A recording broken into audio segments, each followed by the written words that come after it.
ketemu lagi dengan channel Ayo Mencoba Sendiri.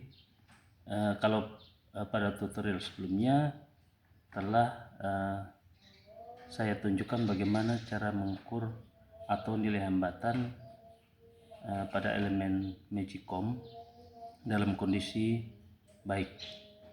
Seperti hasil video yang sebelumnya bahwa kisaran atau range-nya di antara 127 ohm hingga 130 ohm. Kali ini saya akan menunjukkan bagaimana kalau elemen tersebut dalam keadaan tidak berfungsi atau boleh dikatakan rusak. Apa sih atau berapa sih besaran hambatan yang dihasilkan oleh elemen dalam kondisi rusak atau tidak berfungsi? Ini contohnya. Ini contoh Magicom dalam keadaan tidak berfungsi atau boleh dibilang elemen utama atau elemen memasak ini dalam keadaan tidak berfungsi. Ini ditunjukkan dengan ketika kita melakukan kontak ke stop kontak atau steker dicolokkan, maka yang ada hanya indikator power on pada Magicom, tetapi tidak ada panas sama sekali. Nah, mungkin sekedar informasi untuk teman-teman yang ingin mencoba sendiri.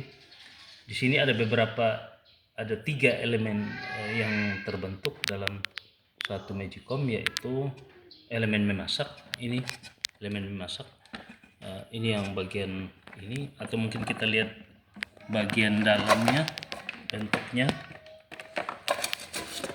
seperti ini. Ini elemen memasaknya, elemen memasak. Terus yang kedua ada elemen penghangat yang berada di balik tutupan Magicom, dan yang ketiga elemen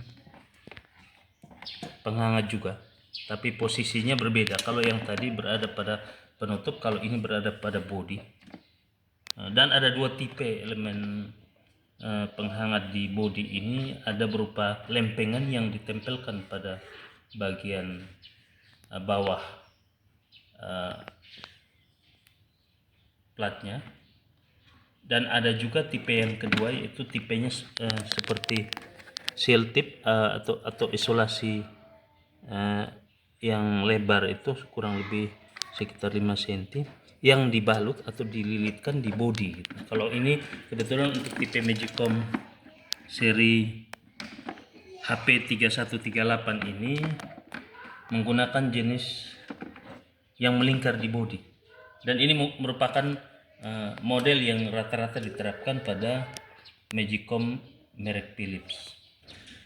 Oke, kita lanjutkan ke intinya tentang pengukuran atau berapa sih besaran hambatan elemen dalam keadaan tidak berfungsi. Kita coba atur pada posisi probe buzzer.